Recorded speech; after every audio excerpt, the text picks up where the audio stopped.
భాష ఎట్లా అనిపిస్తుంది అన్న మీకు? అరే ఏందన్నా కచ్చరా, అది ఏందన్నా సీఎం హోదాలో ఉండి ఆ భాషనా? ఆ, ఆ? ఆ. సీఎం హోదాలో ఉండి ఆ మాటలు మాట్లాడతారా? అంటే ఒక స్టేట్ ని గతంలో తీసుకొచ్చిన వాళ్ళు జాతి మాట్లాడారు, వాళ్ళు మాట్లాడినందుకే మేము కొనసాగిస్తున్నాం అని అంటున్నారు. వాళ్ళు ఏం మాట్లాడిండ్రన్నా మీరు కూడా చూసిండ్రు కదా. వాళ్ళు ఏమన్నా ఇంత ఘోరంగా మాట్లాడిండ్రన్నా? ఉమ్, ఈ రండా ముండా నీ అయ్యని దొక్తా నీ కొడుకుని దొక్తా ఇలా మాట్లాడిండ్రన్నా? వాళ్ళు ఉమ్. ఇలా మాట్లాడిండ్రా? మీరు చెప్పండి ఒకసారి. ఇట్లా మాట్లాడలేదు కానీ వాళ్ళు మరి గతంలో వాళ్ళు కాంగ్రెస్ పార్టీ మాట్లాడేది అట్లే ఉంటది. కాంగ్రెస్ పార్టీ మాట్లాడింది అట్లనే ఉంటా అంటే ఏదో వాడు ఏదో బుర్ర కథలోడు కదా, ఏదో చెప్పి మందిని మోసం చేసి పార్టీలోకి గెలిచి వచ్చి ఉమ్, లేనిపోని ఇది చేసుకుంటా అంత ఏందన్న పదజాలం ఇంత ఘోరం. ఒక హోదాలో ఉండి ఎట్లా అన్న మొన్న అది అటు పోయిండు, ఇంగ్లీష్ రాదు పాడు రాదు ఆడ ఇజ్జత్ తీసేసిండు యుఎస్ఏలా. ఉమ్. ఏడ పోయితే ఆడ అన్న కొద్దిగా పదజాలం నీకు చలో హోదా వచ్చింది, నువ్వు ఏదో ఎక్కున్నావు. ఆడోడు ఈడు ఉంటాడు చూడు, అది మన ఏమంట గంగరెద్దులో మీరు ఏదో వాగినవు, బుర్ర డబ్బ డబ్బ డబ్బ ఊపినవు. ఊపంగానే ఏదో మా ప్రజలు నిన్ను నమ్మి ఓటేసిన దాన్ని కొద్దిగా కాపాడుకో. ఇప్పుడు నువ్వు అభివృద్ధి చేసేదానికి వెళ్ళాలా, ముందుకు వెళ్ళాలా. కానీ ఆడట్లా చేసిండు ఈడిట్లా చేసిండు వాళ్ళని తిడుతూ ఇట్లా చేస్తే అభివృద్ధి జరుగుతా అన్న? ఇప్పుడు 3 నెలలు నువ్వు 100 రోజుల టైం పెట్టు, 100 రోజుల దగ్గరకు వచ్చింది. అన్ని చేస్తామంటారు కానీ ఏం చేస్తారన్నా? ఏం చేసిండ్రు చెప్పరు కదా. ఒకటి ఫ్రీ బస్సు ఒకటి చేసిండ్రు, లేడీస్ ఫ్రీది. ఇప్పుడు గ్యాస్ ఫ్రీ, గ్యాస్ 500కే అంటారు, 200 ఏది రాలేదన్నా? మీకు తెలియదు ఏమున్నది, ఇంకా ఏది రాలేదు. ఈ పదజాలం మాట్లాడే పద్ధతి కాదు, అన్ని అబద్ధాలు, అన్ని చూటకోర్లు. అంటే బుడ్డర్ఖాన్ మాటలు బుడ్డర్ఖాన్ లెక్కలు. అంటే మేము మాట్లాడితే ఏమైతుందంటే మీరు చూస్తూనే ఉన్నారు శంకరన్న. అవునవును, ఒక శంకరన్న మీద అన్న అంటే ఇప్పుడు ప్రశ్నించే గొంతులను కూడా మీరు అదే అన్న, ఇప్పుడు ప్రశ్నించే గొంతుల మీద కూడా మీరు ఇట్లా అడుగుంటే ఎట్లా నాకు అర్థం కాదు. ప్రశ్నించే గొంతులను కూడా మీరు కొడతారా? బేటా ఒక్కసారి జనాలు తలుసుకుని రోడ్డు మీదకి వస్తే మిమ్మల్ని బట్టలు ఊడదీసి చంపుతారు, ఎక్కడ రాకుండా ఎత్తారు మిమ్మల్ని. ఒకటి ఆలోచించుకోండి.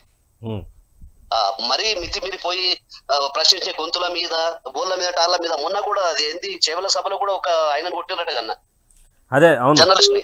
అవునవును. అంటే మీ గుండా రాజ్యం అనుకుంటున్నారా? ఎంత కష్టపడి తీసుకున్నాం మన రాష్ట్రాన్ని. ఒక జాతిపిత అతను కేసీఆర్ గారు, జాతిపిత. అతన్ని రాష్ట్రాన్ని కష్టపడి తీసుకొచ్చుకున్నాం, అందరం కలిసి కష్టపడి తీసుకొచ్చుకున్నాం. ఆయనని నువ్వు ఇష్టం వచ్చినట్టు తిట్టుడు చేసుడు. అసలు వీళ్ళు ఇచ్చిన హామీలకి వెళ్ళి వస్తారని అనుకోలేదన్నా. అదేదో ఏమో అడ్డవాడి కొట్టి దెబ్బ అని అంటారు చూడు, వాటిలో వచ్చేసిండ్రు. ఇప్పుడు వాళ్ళకి ఏం అర్థమైతే లేదు.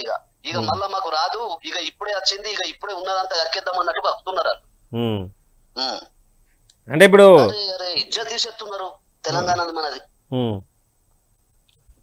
అంటే ఇప్పుడు మాట్లాడిన వాళ్ళ మీద అంటే ప్రజల మీతో నేను అనేది ఒక ఎందుకు పెట్టినామంటే నిజాలను ప్రజలే మాట్లాడాలి. ఇప్పుడు మేము మాట్లాడితే కేసులని, దాడులని. ఎగ్జాక్ట్లీ అందుకోసం మీరు పెట్టింది చాలా చాలా నేను సంతోషిస్తున్నాను, మీకు హ్యాట్స్ ఆఫ్ చెప్తున్నాను. చాలా మంచి పని చేశారు. ప్రజలే చెప్తున్నారు, ఇప్పుడు ప్రజలే కాల్ చేసుకుంటూ వస్తున్నాను. నేను అప్పటి నుంచి లైన్ లో ఉన్నానా, బిజీ వస్తున్నది. ప్రజలే చెప్తున్నారు కదన్నా, ప్రజలే చెప్తున్నారు కదా. అంటే మీకు మీ సైడ్ కరెంట్ ఎట్లుంది?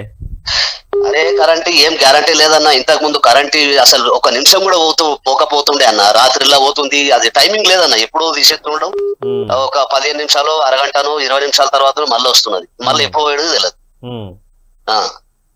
రైట్ థ్యాంక్ యూ అన్న. మీలాగానే చాలా మంది ఎంత ఘోరమా అన్న?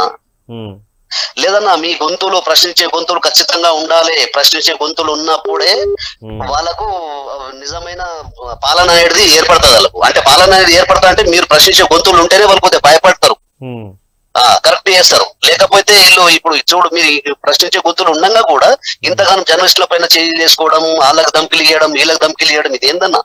ఇక అది లేకపోతే ఇక వీళ్ళేమింటారన్నా? ప్రశ్నించే గొంతే లేనప్పుడు వీళ్ళేమింటారు? ఈ 100 రోజుల పాలనలో అంటే 100 రోజులు అన్నారు కదా టైము, దాదాపు 75-80 రోజులు కావస్తుంది. ఎలా అనిపించింది? అంటే ఓవరాల్ గా ఎలా అనిపించింది అన్న మీకు? అన్న ఓవరాల్ గా మొత్తం మైనస్, నథింగ్ 100 రోజులలో కూడా వీళ్ళు ఏం చేయరు. ఇంకా 100 రోజులు టైం ఇచ్చిన వీళ్ళు ఏం చేయరు. మొన్న చేవల సభలా నీ అయ్యా నీ కొడుకు అది మాటలు మాట్లాడి ఒక ఎంపీ సీట్ గెలిచి చూపెట్టుండే కదా. మేము బీఆర్ఎస్ ఎక్కడికి వెళ్ళి చూస్తాం, మీరు ఒక్క ఎంపీ సీట్ గెలిపి చూపెట్టు. ఇప్పుడు మేము వెళ్తున్నాం. ఇప్పుడు కాంగ్రెస్ వాళ్ళు ఒక ఎంపీ సీట్ గెలిపించి చూపించారు మాకు.